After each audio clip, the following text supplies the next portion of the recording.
కొడిమ్యాల రైతులకు నీటి కష్టాలు. పంపు హౌస్ కాలువ నీరు విడుదల చేయాలి. కొడిమ్యాల మండల కేంద్రంలోని మైసమ్మ చెరువు పంపు హౌస్ కాలువ నీటి సరఫరా నిలిచిపోవడంతో పరిసర ప్రాంత రైతులు ఆందోళన చెందుతున్నారు.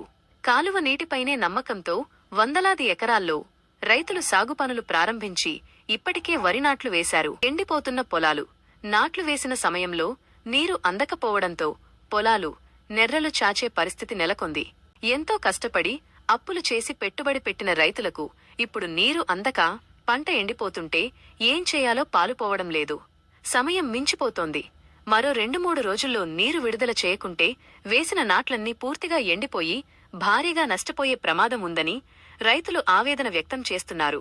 పంటలను కాపాడాల్సిన బాధ్యత అధికారులపై ఉందని, యుద్ధ ప్రాతిపదికన స్పందించి పంపు హౌస్ కాలువ ద్వారా నీటి సరఫరాను పునరుద్ధరించాలని స్థానిక రైతులు కోరుతున్నారు. సంబంధిత శాఖ అధికారులు వెంటనే క్షేత్రస్థాయిలో పర్యవేక్షించి తమను ఆదుకోవాలని వారు విజ్ఞప్తి చేస్తున్నారు. మరి వాళ్ళు నమ్ముకొని వేసిన పొలాలు ఎండిపోయే స్థితిలో ఉంది కాబట్టి ఇక్కడ పంప్ హౌస్, ఇది పంప్ హౌస్ కాలువ. అక్కడ ముందట పోతే ఎత్తిపోయింది, ఎండిపోయింది. చూద్దాం, మనం అక్కడికి పోయి కూడా చూద్దాం.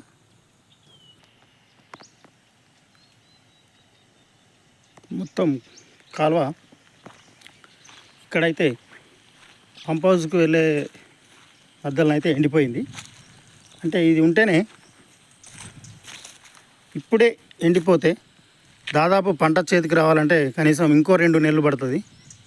2 నెలల వ్యవధిలోనే ఇది నమ్ముకొని కాలువను, చెరువులో నీళ్ళను నమ్ముకొని వేసుకున్న రైతులకు మాత్రం చాలా ఇబ్బంది నీళ్లు రాకపోతే. కొడిమ్యాల మండల కేంద్రంలోని మైసమ్మ చెరువు పంపు హౌస్ కాలువ నీటి సరఫరా నిలిచిపోవడంతో పరిసర ప్రాంత రైతులు ఆందోళన చెందుతున్నారు. కాలువ నీటిపైనే నమ్మకంతో వందలాది ఎకరాల్లో రైతులు సాగు పనులు ప్రారంభించి ఇప్పటికే వరి నాట్లు వేశారు. నాట్లు వేసిన సమయంలో నీరు అందకపోవడంతో పొలాలు నెర్రలు చాచే పరిస్థితి నెలకొంది. ఎంతో కష్టపడి అప్పులు చేసి పెట్టుబడి పెట్టిన రైతులకు ఇప్పుడు నీరు అందక పంట ఎండిపోతుంటే ఏం చేయాలో పాలుపోవడం లేదు. సమయం మించిపోతోంది. మరో 2-3 రోజుల్లో నీరు విడుదల చేయకుంటే వేసిన నాట్లన్నీ పూర్తిగా ఎండిపోయి భారీగా నష్టపోయే ప్రమాదం ఉందని రైతులు ఆవేదన వ్యక్తం చేస్తున్నారు. పంటలను కాపాడాల్సిన బాధ్యత అధికారులపై ఉందని, యుద్ధ ప్రాతిపదికన స్పందించి పంపు హౌస్ కాలువ ద్వారా నీటి సరఫరాను పునరుద్ధరించాలని స్థానిక రైతులు కోరుతున్నారు.